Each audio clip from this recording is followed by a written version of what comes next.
Hello દોસ્તો, રામાજન digital ચેનલમાં તમારું સ્વાગત છે. આ ચેનલ સબસ્ક્રાઇબ કરજો અને વિડીયોમાં દરરોજ નવું જાણવા માટે આ વિડીયોને છેલ્લે સુધી જોજો તો તમને કાંઈક નવું જાણવા મળશે. અને આ વિડીયોમાં દરરોજ નવું જાણવા માટે કંઈક તો આ વિડીયોને સબસ્ક્રાઇબ કરજો તો તમને દરરોજ નવું જાણવા મળશે. મારું નામ વિશાલભાઈ છે, તો આ ચેનલને સબસ્ક્રાઇબ કરી દેજો. તો આપણે આ વિડીયોમાં જણાવવાના છે કે ભગવાન શ્રીના મોરપીંછના રહસ્ય વિશે જણાવીશું. તો ચાલુ કરીએ દોસ્તો વિડીયો. શ્રી કૃષ્ણના મસ્તક પર શોભતું મોરપીંછ માત્ર શણગાર નથી, પરંતુ તેમાં ઊંડું આધ્યાત્મિક અને જીવન મૂલ્યોથી ભરેલું રહસ્ય છુપાયેલું છે. હિન્દુ ધર્મમાં મોરપીંછને પવિત્ર પ્રેમ, શાંતિ અને જ્ઞાનનું પ્રતીક માનવામાં આવે છે.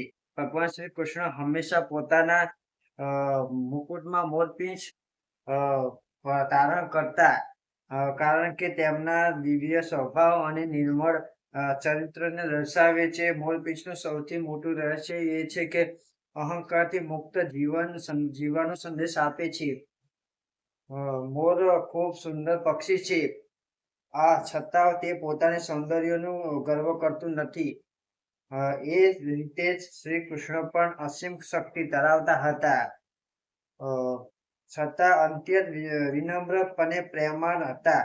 તેઓએ દુનિયાને શીખવ્યું કે સાચો મહાન માણસ એ છે જે પાસે શક્તિ હોવા છતાં નમ્રતા રાખી.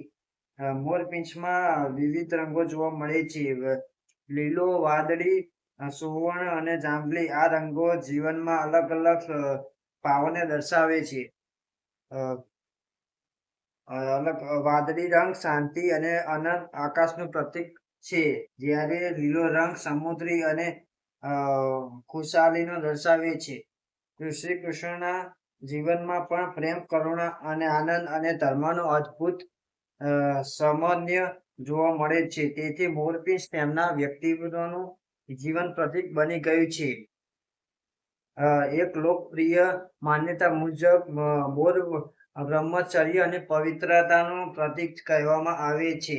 જ્યાં મોર પોતાના આંસુથી સંતાન ઉત્પન્ન કરે છે, તેથી મોરપીંછને નિષ્કામ પ્રેમ અને શુદ્ધતાનું ચિહ્ન માનવામાં આવે છે.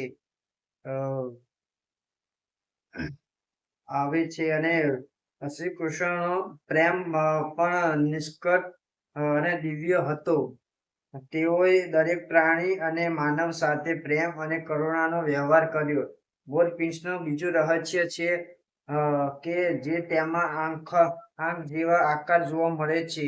આ જ આકાર જાગૃતિ અને સાવચેતીનું પ્રતીક માનવામાં આવે છે. શ્રી કૃષ્ણ હંમેશા ધર્મની રક્ષા માટે સજાગ રહ્યા અને લોકોને સત્યના માર્ગે ચાલવાની પ્રેરણા આપી. તેથી મોરપીંછ તેમના દિવ્ય જ્ઞાન અને સર્વજ્ઞાની સાથે જોડાયેલું છે. ભગવાન ગીતામાં પણ શ્રી કૃષ્ણ કર્મ, ભક્તિ અને સત્યના માર્ગનું મહત્વ સમજાવ્યું છે. મોરપીંછ અને શિક્ષણનું પ્રતીક છે. જીવનમાં સૌંદર્ય હોવું જોઈએ, પરંતુ સાથે વિનમ્રતા, શાંતિ અને સદાચાર પણ હોવા જોઈએ. આ રીતે ભગવાન શ્રી કૃષ્ણનું મોરપીંછ માત્ર એક અદ્ભુત નથી, પરંતુ જીવન જીવવાની એક દિવ્ય પ્રેરણા છે. તે આપણને પ્રેમ, શાંતિ, નમ્રતા અને સત્યના માર્ગે ચાલવાનું શીખવે છે. તેથી જ આજે પણ કરોડો ભક્તો મોરપીંછના શ્રદ્ધા અને ભક્તિનું પવિત્ર પ્રતીક બની રહ્યું છે. તો દોસ્તો, આપણે આ ભગવાન શ્રી કૃષ્ણના મોરપીંછનું રહસ્ય આપણે બતાવ્યું. તો આપણે આ વિડીયોમાં તમને કેવું લાગ્યું તો આ વિડીયોને લાઈક કરતા દેજો, કોમેન્ટ કરજો, સબસ્ક્રાઇબ કરજો. તો તમને અને વિડીયોમાં લાઈક કરતા રહેજો. અને વિડીયો તમને કંઈક નવું શીખવા મળ્યું હોય તો ચેનલ સબસ્ક્રાઇબ કરી દેજો. અને દરરોજ કંઈક નવું જાણવા માટે અમારી ચેનલ સબસ્ક્રાઇબ કરતા રહેજો, તો તમને કંઈક નવું જાણવા મળશે. તો જય દ્વારકાધીશ.